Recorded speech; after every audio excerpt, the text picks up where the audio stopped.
Welcome to War Bioses, the podcast where we delve into the lives of history's most fascinating military figures. Today, we're going to explore the life of William Tecumseh Sherman, one of the most complex and intriguing characters in American military history. Born on February 8, 1820 in Lancaster, Ohio, William Tecumseh Sherman was the sixth of 11 children to Charles Robert Sherman and Mary Hoyt Sherman. His father, a successful lawyer and judge, played a significant role in shaping young Sherman's early life. The family lived in a modest but comfortable home on Main Street, surrounded by the rolling hills and fertile farmland of the Ohio countryside. However, tragedy struck when William was just 9 years old. His father died suddenly, leaving the family in financial distress. This event would have a profound impact on Sherman's worldview, instilling in him a sense of insecurity and driving his ambition to succeed. The death of Charles Sherman sent shockwaves through the small community, and the family was forced to rely on the charity of friends and relatives to make ends meet. It was during this tumultuous period that Thomas Ewing, a close family friend and prominent politician, took William under his wing, providing for his education and upbringing.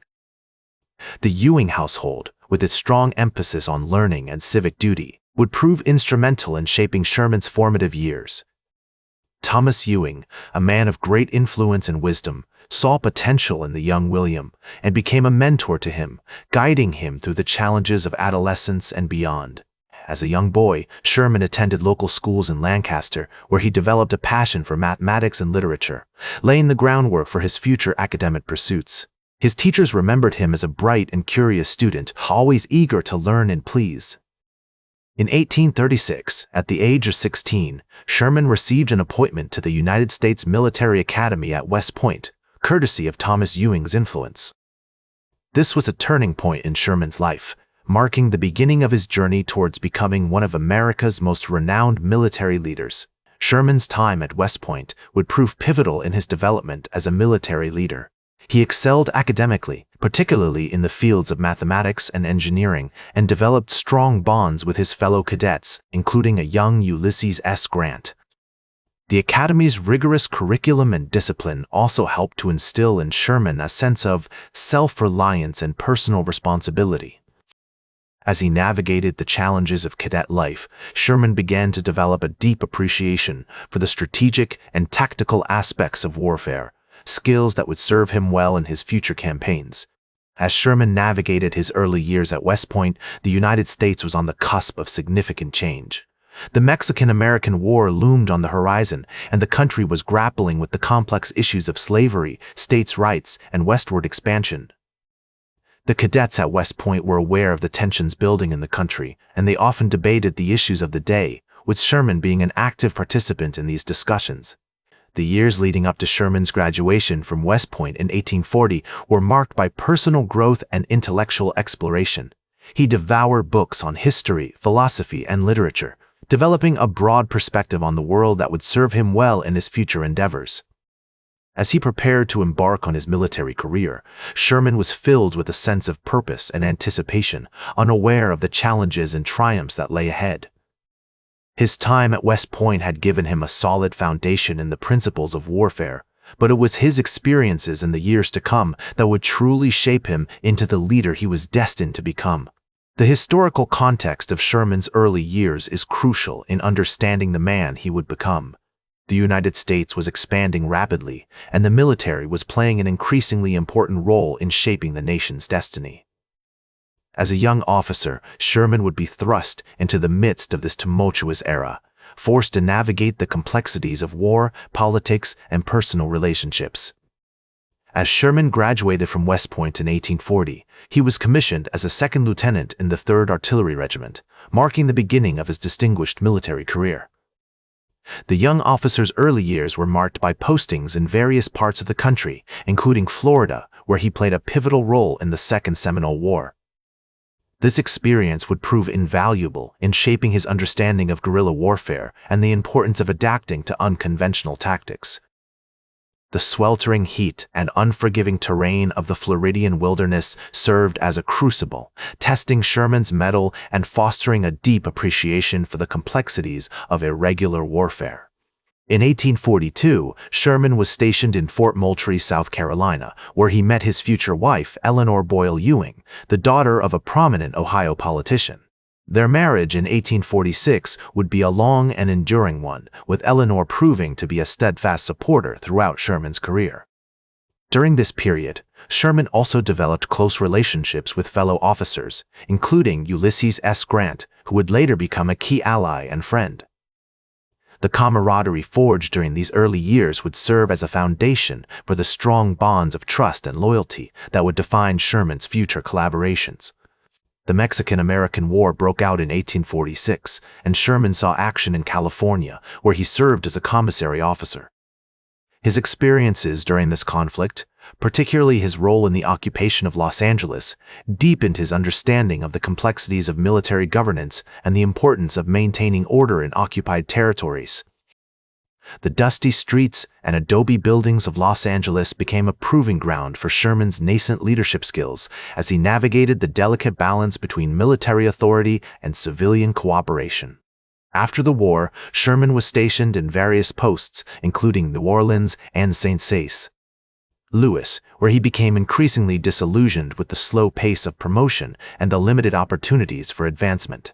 In 1849, Sherman resigned his commission and moved to California, where he attempted to make a name for himself as a businessman. However, the lure of military life proved too great, and in 1850, he accepted a position as a manager for a streetcar company in New York City. This decision would prove fateful, as it set him on a path that would ultimately lead him to play a pivotal role in the Civil War. The years leading up to the Civil War were marked by growing tensions between the North and South, and Sherman found himself increasingly drawn into the vortex of secessionist politics. In 1860, he was appointed superintendent of the Louisiana State Seminary of Learning and Military Academy, a position that would give him a unique perspective on the impending conflict. As the crisis deepened, Sherman's loyalty to the Union remained unwavering, and he would soon find himself at the forefront of the struggle to preserve it. In 1861, Sherman was appointed commander of the 15th Infantry Regiment, and he played a key role in the early battles of the Civil War, including the First Battle of Bull Run. His experiences during this period, particularly his struggles with what he termed mental exhaustion, would later influence his approach to command and his emphasis on the importance of mental resilience in military leaders. As the war unfolded, Sherman's star continued to rise, and he would soon become one of the most celebrated and feared generals of the conflict. The summer of 1862 found Sherman in Memphis, Tennessee, where he was tasked with securing the city and restoring order. It was during this period that he issued his famous Memphis Appeal, a call for civilians to remain loyal to the Union and avoid supporting guerrilla activities. This document, with its emphasis on the importance of civilian cooperation and the need for firm but fair governance, would become a hallmark of Sherman's approach to occupation and reconstruction. "We must make war so terrible that they will realize the folly of secession," Sherman wrote to his brother John in 1863, "and come back to the Union with hat in hand." This insight, with its recognition of the complex and multifaceted nature of modern warfare, would guide Sherman's approach to command and inform his decisions as he navigated the treacherous landscape of the Civil War. As the conflict raged on, Sherman remained committed to his vision of a unified America, and he was willing to do whatever it took to achieve that goal, even if it meant unleashing unprecedented destruction upon the enemy.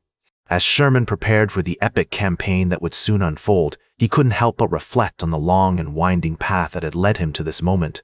And yet, despite the many challenges he had faced, Sherman remained steadfast in his commitment to the Union and to the cause of freedom. The march through Georgia and the Carolinas, which would become one of the most iconic campaigns of the war, was still on the horizon, but Sherman's preparations for this epic undertaking were already underway. As he gazed out upon the uncertain landscape of the Confederacy, Sherman knew that the road ahead would be fraught with danger, but he also knew that he had the mettle to see it through. As Sherman's march through Georgia and the Carolinas came to an end, he had cemented his place in history as one of the most brilliant and feared generals of the Civil War. His campaign of total war, which aimed to break the Confederacy's will to fight by targeting its infrastructure, economy, and civilian population, had been a resounding success. The Union Army's victory at Atlanta, followed by the capture of Savannah and the march through the Carolinas, had brought the war to the doorstep of the Confederacy's capital, Richmond. The once green fields and forests of the South were now scarred by the remnants of battle, charred tree trunks, abandoned artillery pieces, and the makeshift graves of soldiers who had given their last full measure. In the aftermath of the war, Sherman continued to serve in the military, playing a key role in the Indian Wars and eventually rising to the rank of General of the Army. He also became a celebrated public figure, known for his wit, humor, and unapologetic views on war and politics. As he traveled the country, giving speeches and lectures, Sherman reflected on the lessons he had learned during the Civil War, emphasizing the importance of strong leadership, strategic thinking, and the need to adapt to changing circumstances. His words carried weight, for he was a man who had seen the worst of humanity and had emerged with a deep understanding of the complexities of war. Despite his many accomplishments, Sherman's later years were not without controversy. He faced criticism for his role in the Indian Wars, particularly the forced relocation of Native American tribes and the destruction of their cultures. The scent of smoke and ash still lingered in the air as Sherman spoke of the nuisance that the Indians posed, a statement that would be met with outrage in modern times. Yet, it was a sentiment born of a different era, one in which the clash between cultures seemed inevitable, and the very notion of manifest destiny hung like a specter over the American West. As Sherman grew older, he began to reflect on his legacy and the impact of his actions on the world. In his memoirs published in 1875, he wrote candidly about his experiences during the Civil War, including his struggles with mental exhaustion and his evolving views on the nature of war.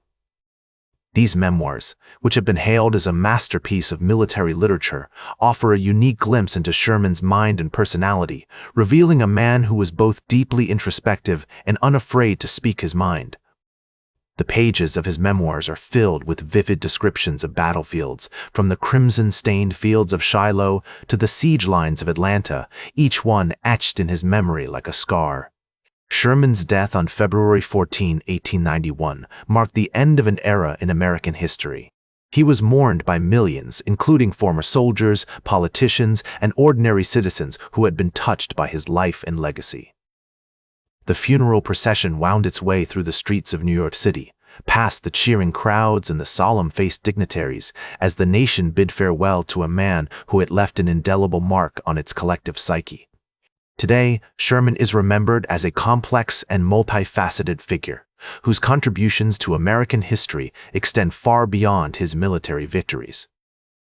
His emphasis on the importance of education, infrastructure, and economic development has inspired generations of leaders and policymakers, while his commitment to the principles of freedom and equality continues to resonate with people around the world. The man who once said, "War is all hell," had also come to understand that it was a crucible, one that tested the mettle of individuals and nations alike. He was a man who embodied the contradictions and complexities of his time, combining a deep sense of empathy and compassion with a pragmatic and often ruthless approach to war. His story serves as a reminder that history is never simple or straightforward, but rather a complex tapestry of competing narratives and conflicting perspectives.